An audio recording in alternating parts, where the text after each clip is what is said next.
You've been lied to, not by one person, not by a villain in the shadows, not by some grand puppet master with a twisted mustache, but by something much harder to see, something far more dangerous. It's a lie so deeply woven into your culture, your education, your social media feed, and even your closest relationships, that you don't even notice it anymore. It whispers to you in advertising slogans. It parades through your favorite shows. It sits smugly behind the smile of every influencer selling you a lifestyle. And the lie is this, that happiness is the absence of discomfort. That to be happy, you must be positive, productive, grateful, busy, clean, controlled, optimized, enlightened. That sadness, anger, envy, doubt, and pain are failures, obstacles, psychological glitches to be fixed, medicated, ignored, or reframed. That the only path to fulfillment is the pursuit of more pleasure, more success, more affirmations, more experiences, more dopamine. You've been taught to treat your mind like a social media profile. Curate the good, hide the bad, smile, even if your soul is starving. But what if that's exactly why you're so unhappy? Despite the endless self-help books, productivity hacks, guided meditations, and perfectly filtered lives, you still feel it. That gnawing sense of emptiness when the noise quiets down. That strange hollowness after achieving something you thought would change everything. That creeping fear that, deep down, you're wearing a mask and one wrong move will crack it. This isn't a personal failure, it's a cultural design. Because you live in a society that thrives on your unhappiness, not in the cartoonish way people often imagine, where corporate overlords laugh maniacally in their boardrooms, but in subtle, systemic ways. You've been conditioned to chase a sanitized, marketable, non-threatening version of happiness, one that keeps you consuming, keeps you performing, keeps you pleasing, adapting, scrolling, buying. And worst of all, it keeps you disconnected from yourself. You were never taught to understand your inner world. You were taught to control it, to pathologize what doesn't feel good, to distrust your emotions unless they can be used for productivity or popularity. You were taught to chase light, not knowing that the brightest light casts the longest shadow. Carl Jung called this the mass neurosis of the modern world, a collective flight from the inner life, a pathological fear of suffering, a refusal to confront the darker, messier aspects of who we are. In Jung's view, happiness is not found in the denial of pain, but in the confrontation of it, not in becoming perfect, but in becoming whole. And wholeness demands that we look where we've been told never to look, inside the chaos, the fear, the shame, the wounds, the contradictions. The truth is brutal, but it's also liberating. You'll never be happy until you face what's within you, the parts you've disowned, the urges you've repressed, the memories you've buried, the desires you're ashamed of, the envy, the rage, the grief, all the things that don't make it into your highlight reel.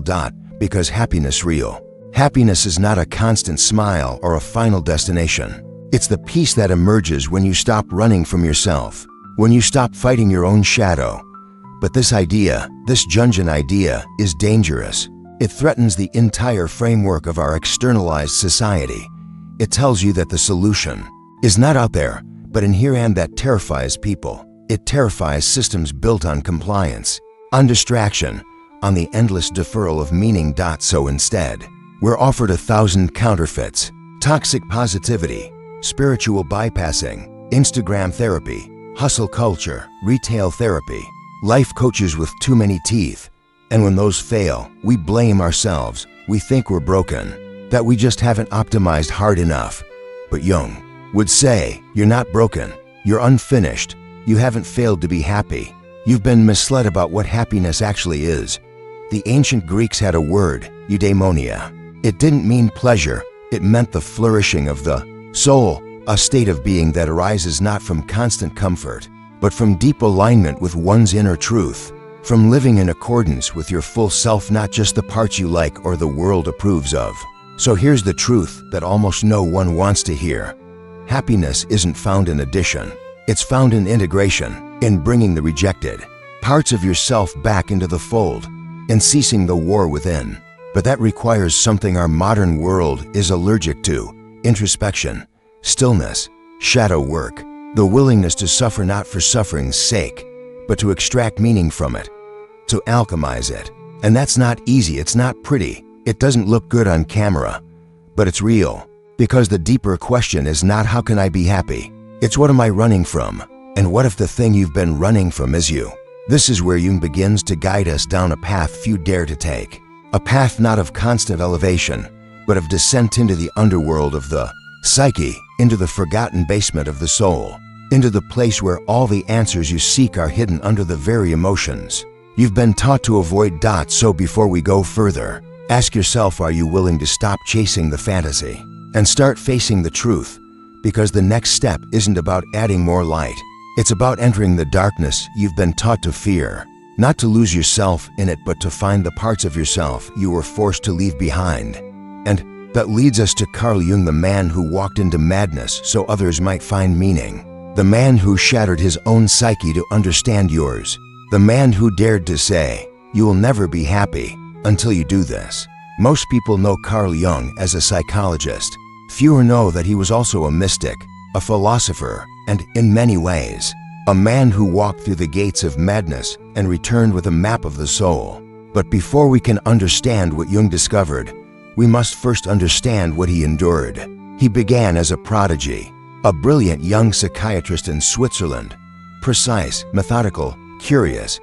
By his early 30s, he was already rising through the ranks of European psychology. Mentored by the legendary Sigmund Freud himself, to Freud, Jung was the heir apparent, the intellectual son who would carry forward the new science of the unconscious. But it didn't last, because while Freud saw the unconscious as a seething pit of repressed sexuality and primitive drives, Jung sensed something deeper.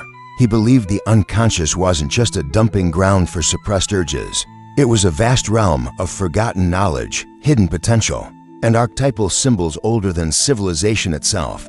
The split between them was inevitable. Jung refused to reduce the human spirit to mere biology or base instinct. He saw the psyche as a spiritual battlefield, one where light and shadow fought not for dominance, but for integration. And when that battle came for him, it came with terrifying force. At the peak of his career, Jung did something most intellectuals never dare to do. He turned inward completely. For years, he withdrew from the public eye. His nights were filled with vivid dreams, surreal visions, and emotional storms that left him shaken. He recorded these experiences in what would later be called the Red Book, a haunting, dreamlike chronicle of his descent into the underworld of the human mind. Many thought he had gone mad, and in some ways he had. But this wasn't chaos for the sake of chaos. This was the deliberate unraveling of the ego, a sacrifice of comfort in pursuit of truth. In one passage, Jung writes, I had to let myself plummet down into the depths. I had to accept my madness, let it enter fully into my system. I had to risk shattering the self I had spent my life building. This is not how our society defines healing today. We're told to regulate, to stabilize, to medicate. But Jung saw something the modern world refuses to see, that sometimes the soul must break to be made whole, that the ego must collapse to make room for something greater. In his inner breakdown, Jung began to uncover patterns, universal psychological blueprints embedded in myths, dreams, and religious symbols across cultures and millennia.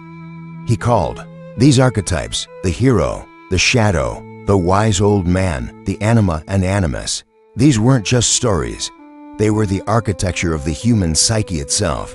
And among these, one archetype stood at the center of Jung's revelation: the shadow, the repressed, hidden, denied parts of ourselves that we refuse to face. He saw that most people are haunted not by external enemies, but by the parts of themselves they've buried, the trauma never processed, the anger never expressed, the potential never realized, the darkness never acknowledged. And in trying to avoid these things by pretending to be only good, only kind, only reasonable, we become fragile, shallow, and disconnected from our own depth.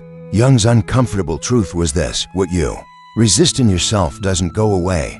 It festers, it grows claws, it controls you from the dark. It is only by confronting our inner darkness, not denying it, that we become psychologically complete. This process, which he called individuation, is not about becoming perfect. It's about becoming whole, reconciling the conscious with the unconscious, the ego with the shadow. the self with the soul. It's no coincidence that Jung's descent happened after his rupture with Freud, after his intellectual scaffolding had crumbled, because it's often in the moments when we lose our identity, our certainty, our direction, that we become vulnerable to a deeper truth. Jung wrote, "People will do anything, no matter how absurd, to avoid facing their own soul." But he didn't just face his soul, he interrogated it, documented it, and emerged with a language that continues to shape psychology, spirituality, and even art and literature to this day. Yet the tragedy is, in a world obsessed with simplicity and instant results, Jung is often ignored because his ideas don't lend themselves to quick fixes. There are no five-step plans, no motivational slogans, no easy answers in his work. Only the terrifying and liberating invitation to look inward, to see that your depression may be the voice of your soul crying out for authenticity, that your anxiety may be the symptom of a life not lived in alignment with your deeper self, that your emptiness may be the result of years spent wearing a mask that no longer fits. Jung forces us to consider that maybe our culture's obsession with positivity isn't enlightenment, it's avoidance, a spiritual bypass, a collective shadow that keeps us numb, complacent, and spiritually malnourished. Because real happiness, the kind Jung pursued, is not the comfort of surface-level pleasure. It's the peace that comes after walking through hell and coming out transformed. It's the quiet knowing that nothing inside you is foreign, nothing is unworthy, nothing is beyond redemption. This is why Jung's life matters, not because he was a genius, but because he was willing to suffer, consciously, to endure what most people run from, and in doing so, he gave us a path not to escape our pain, but to understand it, to use it, to let it shape us into something real. He lived what he taught. He didn't offer his patients an escape route, he offered them a descent, a spiral into the depths of who they were, because only in the depths can we find the gold hidden in the darkness. Jung reminds us of a truth we've almost completely forgotten, that your symptoms are messages, that your breakdown might be a breakthrough, that your suffering isn't senseless, it's the raw material for your transformation. And the deeper implication is chilling. If you avoid this journey, you don't just lose your happiness, you lose yourself. So when we look at Carl Jung, we're not just looking at a psychologist, we're looking at a man who walked into the storm of the psyche and came back with the fire of wisdom, a man who paid a great personal price so others might not feel so alone in their suffering. A man who showed us that the only way out is through. This is the uncomfortable truth. You cannot build a meaningful life on the avoidance of pain. You must learn to descend not as a defeat, but as a rite of passage, because only those who dare to meet their own darkness will ever discover their full light. Have you ever found yourself overwhelmed by a sudden burst of anger? Something you didn't expect, something that seemed to come out of nowhere? Or maybe you've experienced moments when you've acted in ways that contradict the good person. You like to believe you are passive-aggressive behavior, judgment of others, or a quiet, almost imperceptible cruelty towards someone who's vulnerable. If these moments feel foreign, if they make you uneasy, you're not alone. These are not random flaws of character or mere lapses in judgment. They are signs of something far deeper and more complex, something within you that you've worked hard to deny. These are the manifestations of your shadow. Carl Jung's idea of the shadow is one of the most profound and uncomfortable truths about human nature. It is the unconscious part of us, built from all the aspects we refuse to acknowledge, our weaknesses, our flaws, our darker impulses, and like a hidden enemy, the shadow doesn't just stay in the background. It sabotages us, shaping our decisions, emotions, and relationships from the unseen depths. We've all heard the expression, the devil is in the details. But what if the devil is actually within us, the parts of ourselves we refuse to confront? The truth that Jung uncovered is not that we are inherently evil, but that every one of us carries the capacity for evil, for hatred, for selfishness, and for darkness. And it is only by acknowledging this, by facing it, that we can begin to heal. But here's the catch: most people don't see their shadow. Instead, they project it onto others, onto situations, and onto the world at large. The resentment you feel toward a colleague who seems so arrogant might be rooted in your own unacknowledged arrogance. The judgment you direct at others for Their greed could be a projection of your own untapped desires. It's a psychological sleight of hand, a mechanism of denial that keeps us safe from confronting the discomfort of our own imperfection. Take addiction, for instance, a condition that touches so many lives. On the surface, it may look like a dependency on a substance or a behavior, but at a deeper level, addiction is often an unconscious rebellion against the parts of ourselves we refuse to see. The shadow emerges in addiction as a desperate attempt to fill an internal void, the darkness we refuse to examine by seeking external comfort. Consider someone struggling with substance abuse. The addiction isn't just a response to external circumstances, but an expression of the person's inner conflict. The part of them that seeks comfort in destructive ways is part of their shadow, an aspect of their psyche that they've never allowed themselves to face. The more they try to control their external world to avoid discomfort, the more their inner shadow grows, leading them into self-destructive cycles. It is not until they confront what they have been avoiding, the trauma, the pain, the anger, that they can begin to break free. In Jungian terms, the shadow isn't inherently bad. It's simply the unknown or repressed part of the self. However, when we fail to acknowledge it, it doesn't disappear. It festers. It manipulates us, often in ways that seem completely out of our control. For instance, passive-aggressive behavior, the quiet manipulation we engage in when we're unwilling to confront our true feelings, is one of the many faces of the shadow. It's the way our darker impulses can slip into our interactions without us realizing it. It's the subtle ways we lash out without claiming responsibility. It's the quiet resentment that builds when we refuse to admit our anger. And it's not just in our personal lives.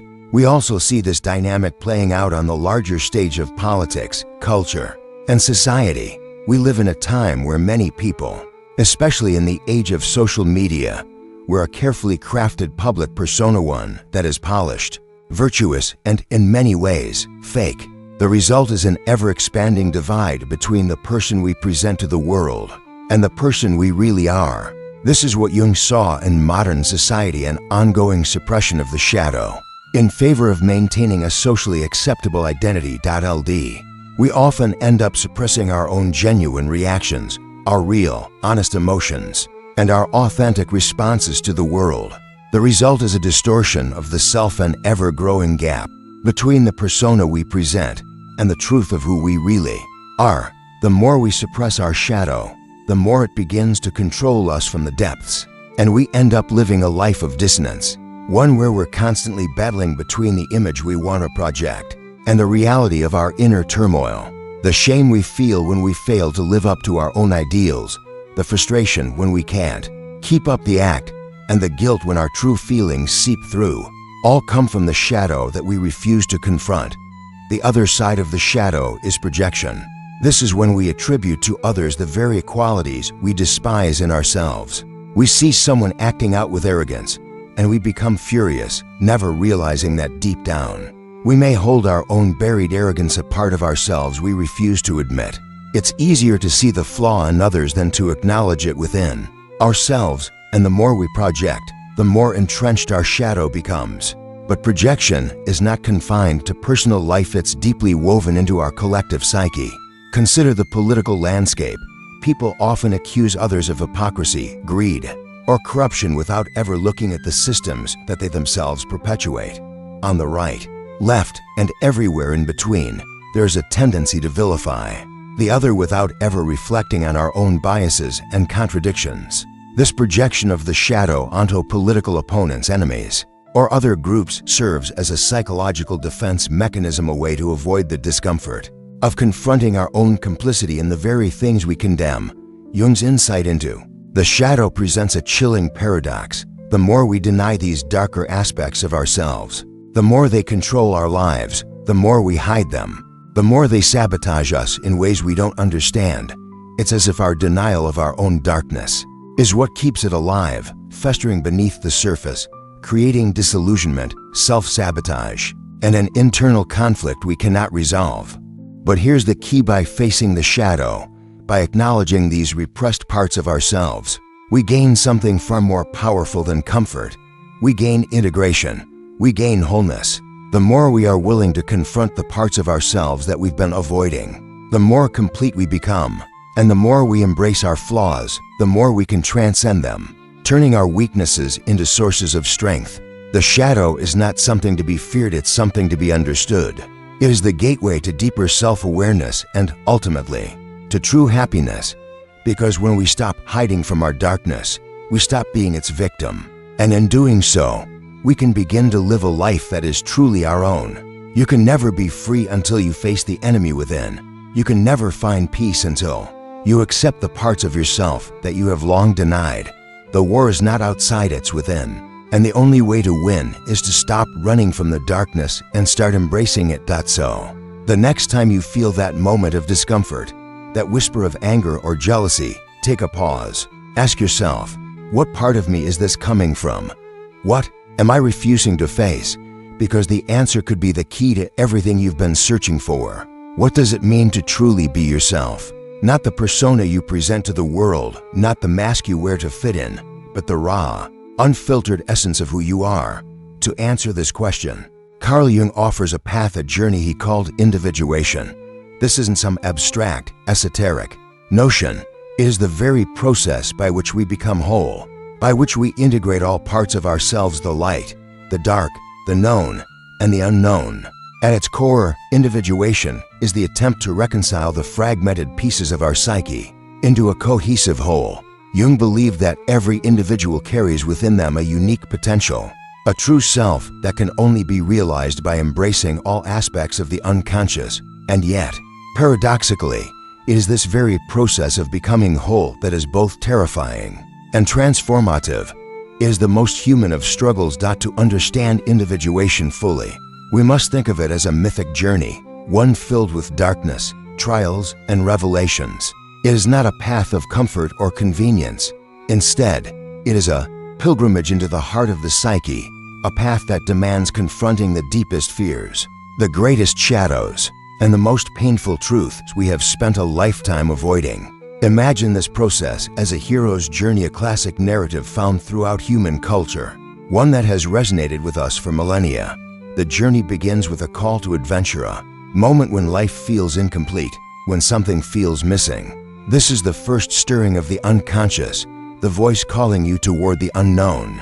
This voice might manifest as a deep inner discontent, a sense of dissatisfaction, or the disillusionment of achieving what society told you would bring happiness, only to find it hollow. For some, the call is clear: a crisis, a breakup, a job loss, a sudden loss of meaning. For others, it's quieter, more insidious.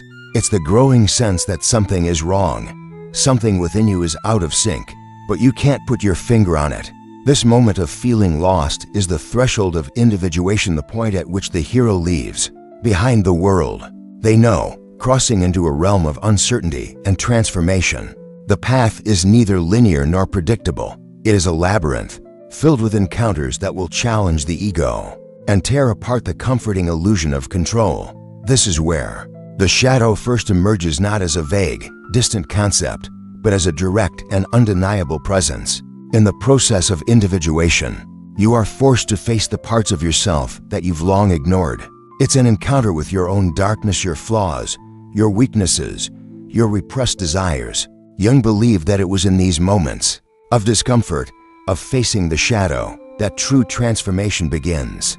But individuation doesn't stop with the shadow.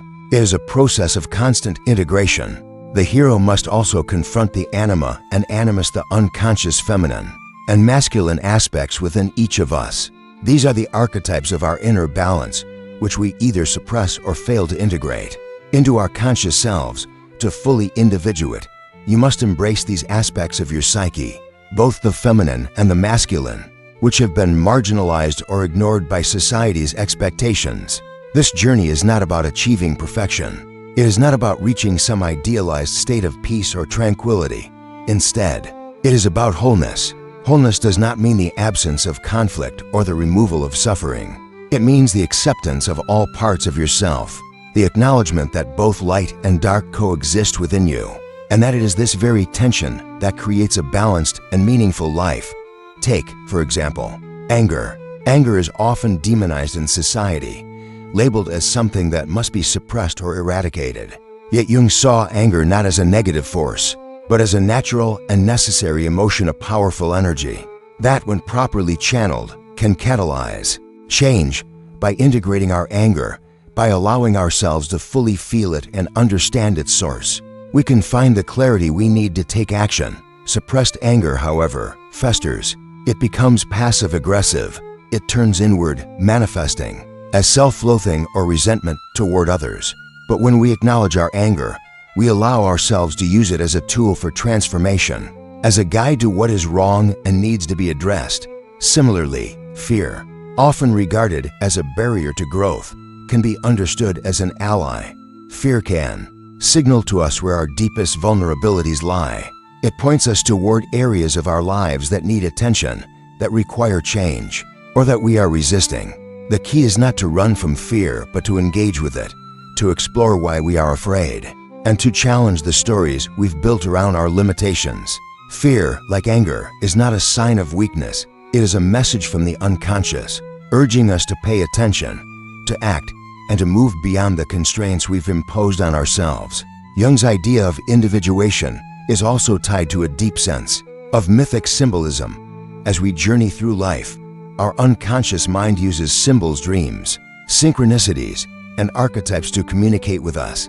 These symbols may appear in waking life, sometimes in the form of chance encounters or meaningful coincidences that seem too significant to be random. The mythic journey of individuation is thus a process of decoding these symbols and learning to live in alignment with the deeper, often hidden aspects of ourselves.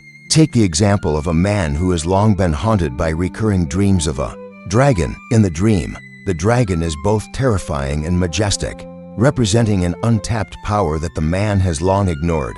As the man embarks on his path of individuation, he starts to notice synchronicities in his waking life that mirror the dragon's symbolism: moments of intense creativity, sudden bursts of anger, and the reappearance of old childhood fears. The dragon in his dream becomes a symbol of the unconscious strength he has been avoiding, the very strength that he must confront in order to move forward in his life. The individuation process also requires the death of the ego, the sense of self that we cling to so desperately.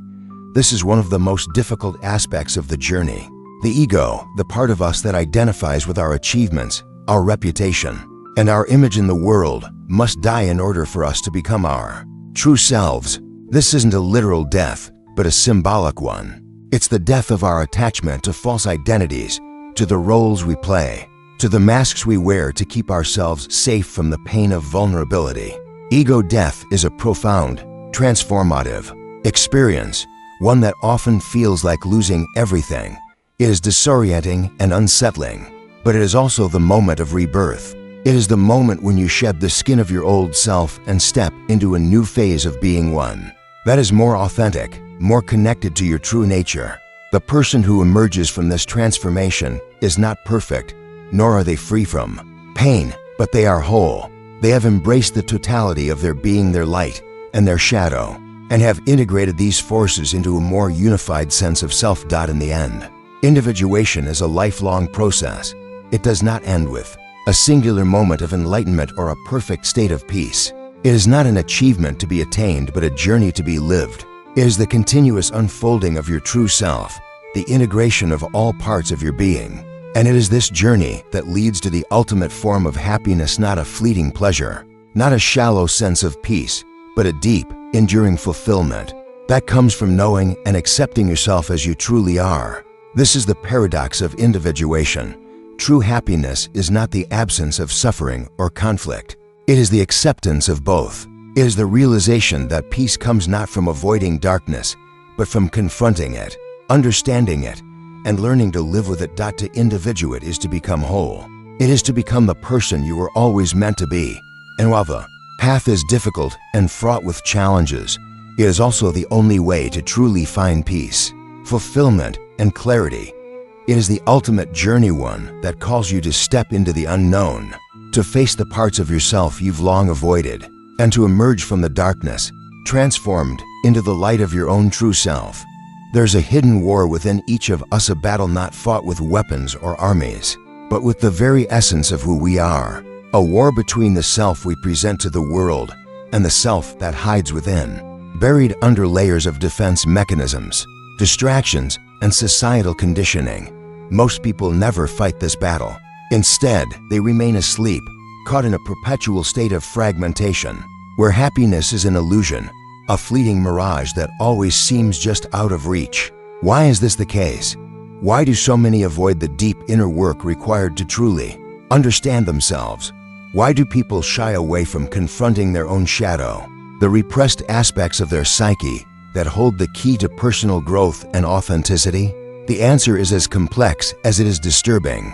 The process of individuation, the journey toward wholeness, requires us to face discomfort, to confront painful truths, and to embrace the darkness within. But most people are conditioned to avoid this darkness at all costs. It is easier to live in the light of superficiality, where the truth remains obscured and the self remains fragmented. To confront the shadow is to risk unraveling the very fabric of the life we have so carefully constructed. One of the most powerful defense mechanisms against self-awareness is distraction. In a world that thrives on constant stimulation, people are encouraged, required to stay busy. Social media, entertainment, work, consumerism, all of these serve as distractions, pulling us away from the stillness required for introspection. Every moment that could be spent in reflection is instead filled with noise, with the endless hum of the external world. And in this noise, the true self is drowned out. Distraction is not just a passive habit, it is an active defense. By keeping ourselves occupied with endless tasks and diversions, we avoid the uncomfortable confrontation with our inner world. This keeps us fragmented, constantly moving outward, but never looking inward. We become addicted to external validation, to the opinions of others, to the next new thing, all while neglecting the deeper questions of who we are and what we truly need. Linked to distraction is the rise of moral grandstanding. In an age of social media and identity politics, people often define themselves by their beliefs and ideologies, but this is rarely a genuine engagement with the world. Instead, it is a performance and external show designed to signal to others that we are good, that we are on the right side of history, that we are not like those other people. This constant need for approval and validation is a defense mechanism against self-doubt and inner turmoil. It allows us to avoid the painful process of introspection by focusing on the flaws of others. We project our own darkness onto those we deem immoral, all while ignoring the darkness within ourselves. This moral grandstanding is not just an individual phenomenon. It is deeply embedded in the fabric of modern society. The culture of outrage, of canceling those who stray from the accepted narrative, serves to deflect attention away from the real work of personal growth. It keeps us distracted with the external, with the faults of others, so that we never have to face our own internal struggles. This is the true cost of the collective focus on moral purity.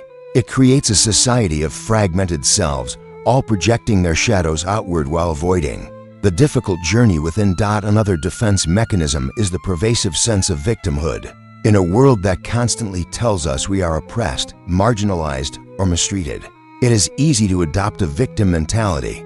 This mindset, while empowering in the short term, is ultimately a trap. By framing ourselves as victims, we avoid the responsibility of taking control of our lives, of looking inward to understand the role we play in our own suffering. It keeps us stuck in a cycle of blame, of feeling powerless, instead of empowering us to confront the deeper questions of who we are and what we need to change. In many ways, victimhood becomes an identity, a narrative that shields us from the discomfort of facing our own shadows. The external world becomes the enemy, and we are the innocent bystanders, forever at the mercy of forces beyond our control. This mindset prevents us from stepping into our own power, from taking ownership of our inner lives and reclaiming the parts of ourselves we have abandoned. It is easier to blame others for our unhappiness than to accept that we may have contributed to our own suffering. Then there is the pervasive culture of toxic positivity. This is the societal obsession with good vibes only, with the constant pressure to maintain a facade of happiness and success. Even when everything inside is falling apart, we are told to smile through the pain, to be grateful even when we feel empty, to push through our struggles without ever truly acknowledging them. Toxic positivity is a powerful defense mechanism because it allows us to maintain an image of control and stability while avoiding the deep discomfort of facing our internal chaos. But in avoiding the darkness, we also avoid the possibility of transformation. Happiness, true and lasting happiness, is not the absence of pain, but the ability to sit with it, to confront it, and to integrate it into our lives. Toxic positivity denies us this opportunity. It keeps us trapped in a cycle of superficial optimism, where we are never allowed to experience the full spectrum of human emotion. In doing so, it reinforces the idea that happiness is something to be achieved, not something to be earned through inner work. Workaholism, too, serves as a distraction from the inner journey. In a culture that idolizes productivity and success, many individuals throw themselves into their careers or personal projects. As a way to avoid confronting their deeper issues, work becomes a way to prove worth, to feel valuable, and to distract from the existential emptiness that often accompanies self-reflection. But the more we work, the more we lose sight of the things that truly matter: the relationships, the inner peace, the sense of purpose that cannot be achieved through external success alone. So why do we continue down this path of avoidance? Why do we remain so firmly entrenched in our distractions and defenses, even when they fail to bring us true happiness? The answer lies in the very structure of modern society. The systems that govern our lives, the media, the economy, the political structures, are built on insecurity, fear, and fragmentation. These systems rely on people who are disconnected from themselves, who are too busy, too distracted, and too caught up in the external world to ever look inward. The systems that profit from our fragmentation, whether through consumerism, politics, or social media, are threatened by people who have the courage to face their shadows and become whole. In this way, true happiness becomes a revolutionary act. Jung understood this implicitly. He knew that real transformation comes from within, and that the external world could never offer the fulfillment we seek if we do not first reconcile with our inner selves. In this sense, the act of individuation is not just personal, it is political. It is an act of rebellion against a system that profits from our disconnection, from our fragmentation, from our perpetual state of distraction and fear. Real happiness, according to Jung, is not found in the pursuit of pleasure, success, or external validation. It is found in the courageous act of looking inward, of confronting the darkness within, and of integrating all aspects of the self. And this, above all, is why most people never do this, because the system does not want them to. It wants them asleep, distracted, fragmented.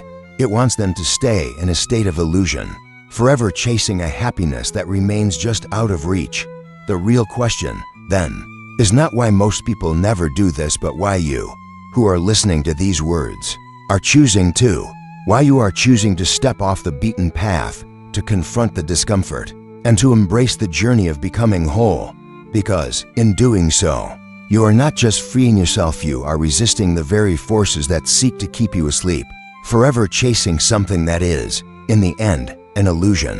The path of individuation is the path of true freedom, and in this freedom, you will find the happiness that is not fleeting, but enduring. The shadow does not remain confined to the dusty recesses of our unconscious minds.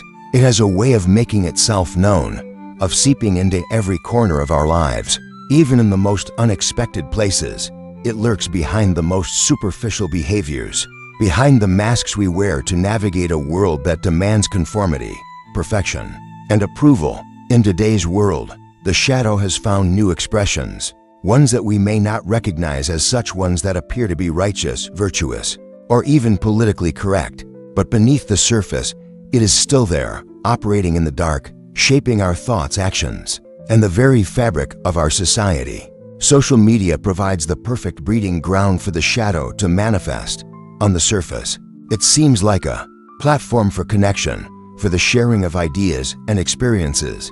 Yet, in reality, it has become a marketplace for virtue signaling, a place where the need for approval is masked as a desire for social good. Every post, every tweet, every comment becomes a chance to prove to the world that we are good, that we are not like them, those who have yet to wake up to the injustices, the inequalities, the problems that plague the world. In this race to appear morally superior, the shadow is hidden in plain sight. What is it that drives us to create these public personas of perfection? Is it a genuine desire to make the world a better place? Or is it simply a way to avoid facing our own flaws, our own contradictions? Behind the screen, we can curate our identities, presenting only the most flattering versions of ourselves. The shadow is allowed to lurk in the dark corners of our psyche, unseen by others. While we project an image of righteousness and virtue to the world, we become so focused on presenting an idealized self that we lose touch with the messy, uncomfortable truth of who we really are. Outrage culture is another powerful manifestation of the shadow in our times. It's a phenomenon that has become all too familiar in recent years, where every minor transgression, every word or action deemed offensive, becomes a cause for public condemnation. But what is the true source of this outrage? Is it really about the injustice at hand, or is it about something deeper? Perhaps it is about the unresolved anger and frustration within us all, an anger that we project onto the world, demanding that it change to fit our ideals. We rally round causes not because we truly care, but because it gives us a sense of righteousness, of moral superiority.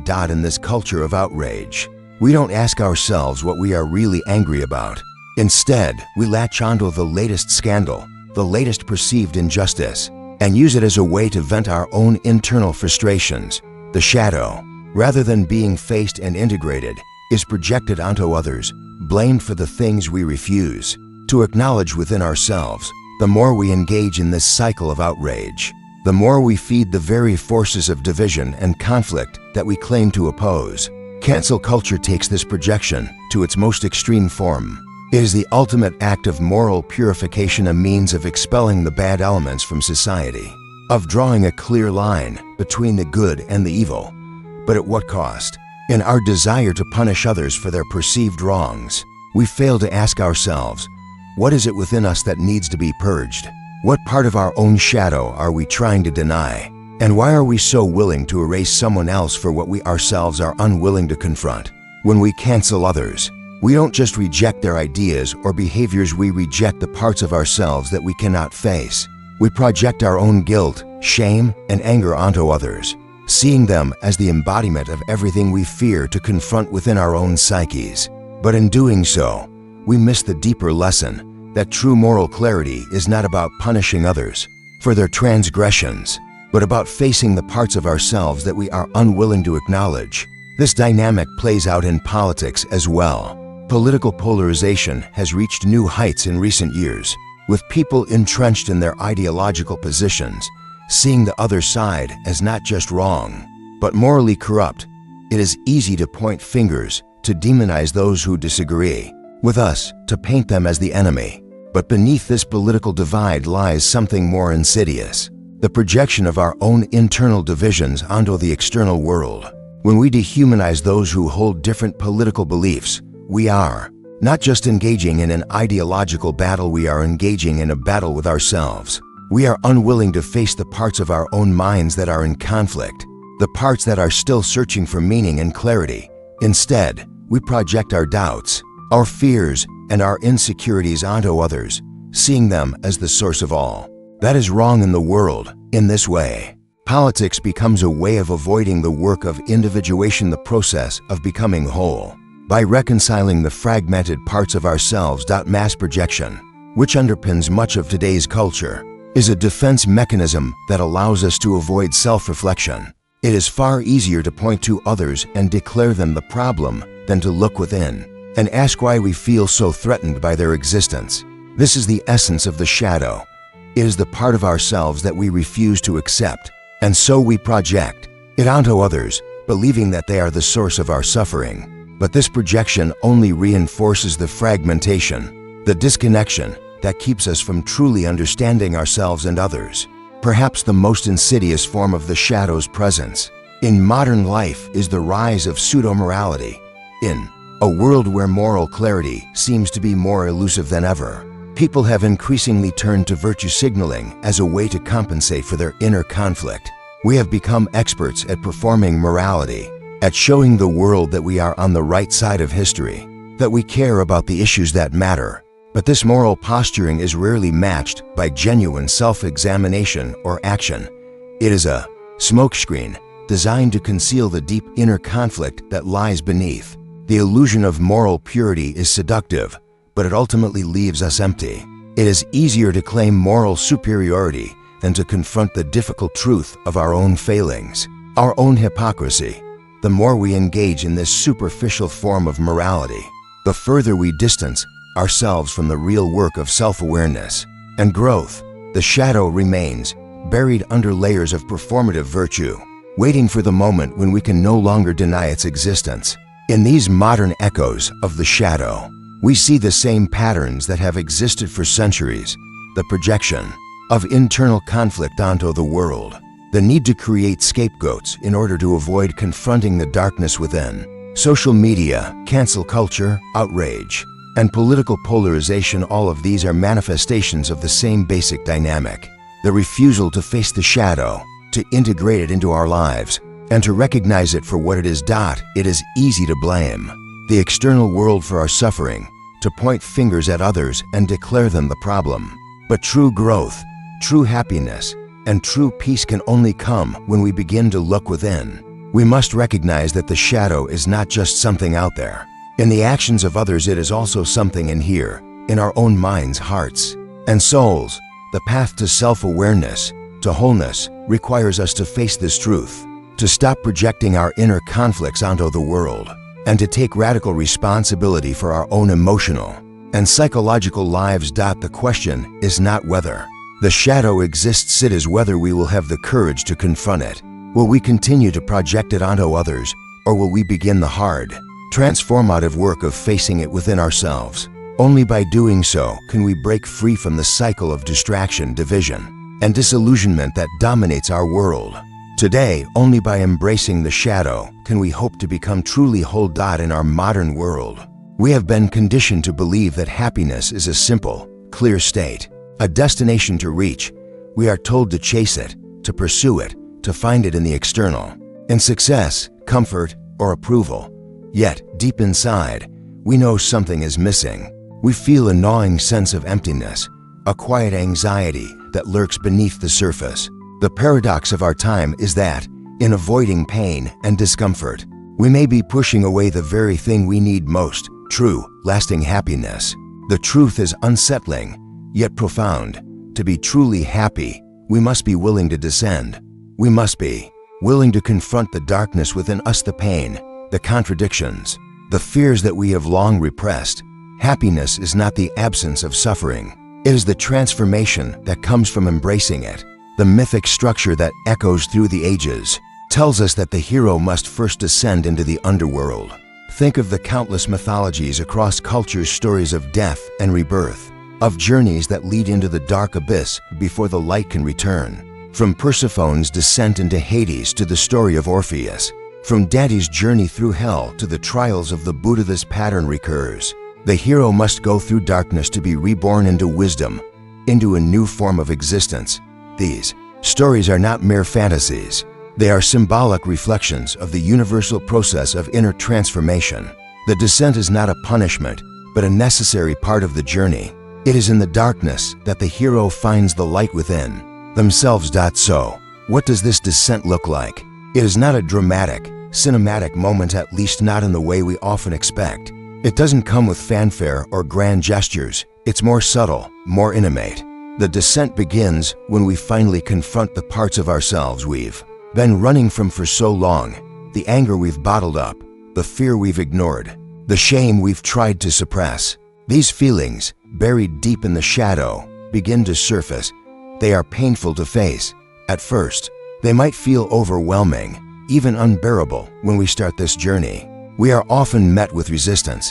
The ego recoils at the idea of facing its own destruction. It believes that to acknowledge the darkness is to be consumed by it. But the truth is different. It is the refusal to confront the darkness that keeps us in chains.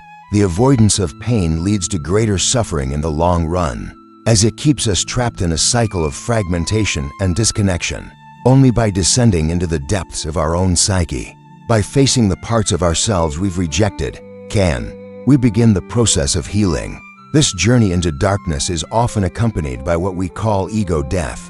It is the dissolution of the false self, the mask we wear to protect ourselves from the world and from the truths we fear to face. It is an unsettling experience. The ego, which we have spent our lives building and defending, begins to fall apart. The structures of identity we've clung to, the roles we've played, begin to crumble.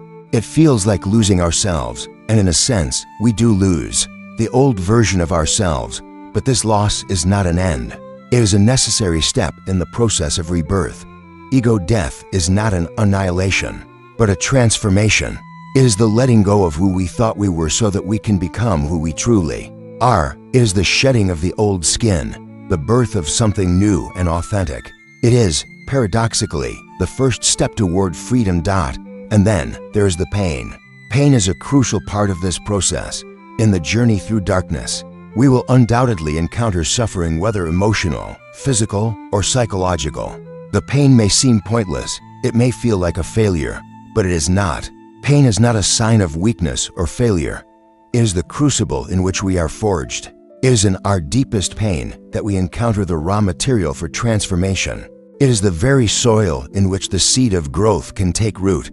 Throughout history, rites of passage have involved periods of intense suffering and isolation. Ancient initiation rituals, for example, often required young people to face terrifying ordeals, whether it was fasting in the wilderness, enduring physical trials, or confronting their deepest fears. These trials were designed not to break them, but to build them.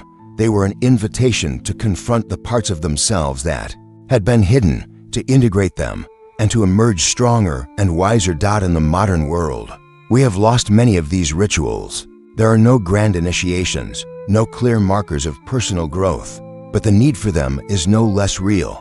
The journey of individuation, the process of becoming whole, is a form of initiation in itself, and though it is often painful, it is the only path that leads to real freedom. This journey through darkness, through the trials of ego death and pain, may feel isolating at times. It can feel like no one understands, like we are alone in our struggle.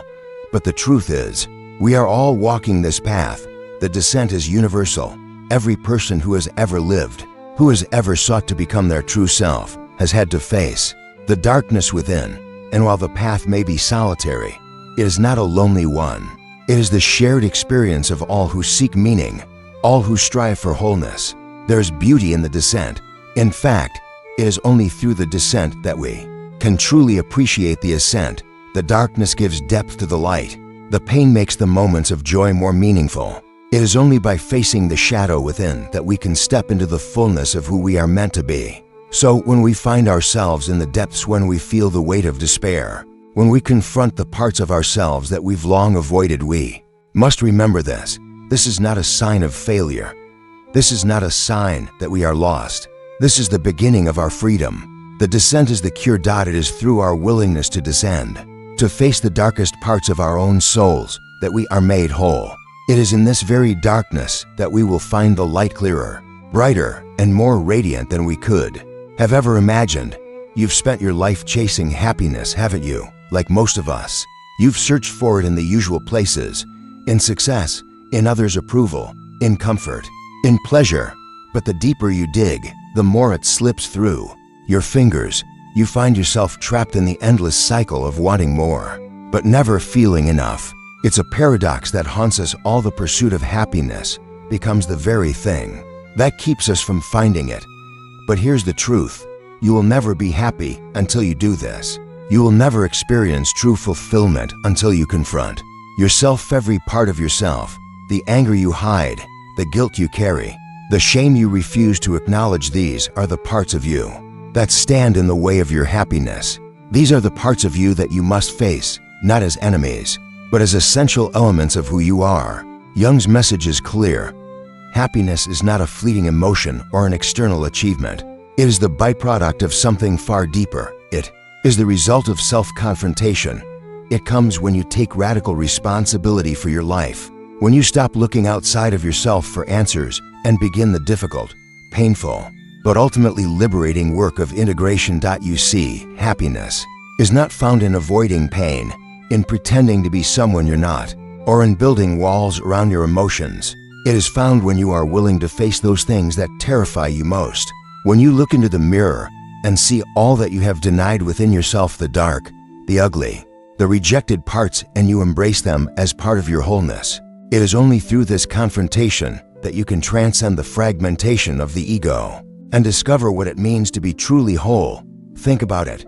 All your life, you've been told to avoid the dark parts of yourself. You've been taught to hide them, to repress them, to present a clean, polished version of who you are. You've been sold a lie. Society, culture, the media, these forces want you to stay fragmented. They want you to remain incomplete, because an incomplete person is easier to manipulate, to control, to sell to. Your discontent becomes their profit. Your insecurities become their power. But the moment you realize that the only way out is in, everything changes. You can no longer remain a passive consumer of the narrative that others have written for you. You have to take the pen into your own hands. You must write your own story, one that is not shaped by external expectations, but by your inner truth. This is not a simple journey. It's a battle, a descent into the depths of your own psyche. But it is also a path to freedom. Jung knew this. He understood that the true work of a person is to confront the unconscious, to integrate the shadow, and to embrace the full spectrum of their being. This process of individuation, the journey toward becoming whole, is the only way to escape the trap of superficial happiness. And this is what most people will never do. Why? Because it is terrifying. It is far easier to remain in the shallow waters of comfort, to numb yourself with distractions, to live in denial. It is easier to hide behind a mask of virtue, pretending to be someone you are not, than to face the darkness within. But this avoidance is the root of all discontent. It is the source of the emptiness you feel deep inside. To truly heal, to truly become whole, you must be willing to do the hardest thing of all, to let go of the person you thought you were, to die to the old self that has been built on lies, to shed the layers of falsehood that have accumulated over the years. This is not a sign of weakness, but of strength. It is not a failure, but a rebirth. It is the ultimate act of courage, the courage to confront yourself, to face your darkest fears, and to emerge stronger, wiser, and more complete. This is the path of true happiness. It is not about reaching a perfect state, because perfection is an illusion. It is about becoming whole. It is about embracing the totality of who you are, the light and the dark, and finding peace in the integration of both. It is about reclaiming your power, your authenticity, and your freedom. So, what does this mean for you? It means that you have a choice. You can continue down the path of denial, distraction, and fragmentation, chasing after fleeting moments of pleasure and external validation. Or you can choose the path of self-confrontation, the path of individuation, the path of wholeness. It will not be easy, it will not be comfortable, but it will be real, and in the end, it will be worth it. Happiness is not something you find by avoiding the dark. It is something you create by facing it. By confronting your shadow and embracing all that you are, you unlock a freedom that cannot be taken away. You transcend the false promises of the world and discover a deeper truth. The only way out is in. And when you take that journey, you will find something far more valuable than happiness, something that transcends all fleeting emotions. You will find peace. You will find fulfillment. You will find yourself. Remember this: the darkness is not your enemy. It is your ally. It is the very thing that will lead you to the light. And once you understand this, once you embrace it, you will never look at happiness the same way again. So, as you stand in front of the mirror tonight, ask yourself, am I willing to confront the truth of who I am? Am I ready to take the journey into the depths, to embrace the darkness, and to emerge whole? Because if you are, you will never be the same, and you will never look for happiness in the same places. Again, the descent is the cure, and when you finally make that descent, you will find the freedom that you've been seeking all along.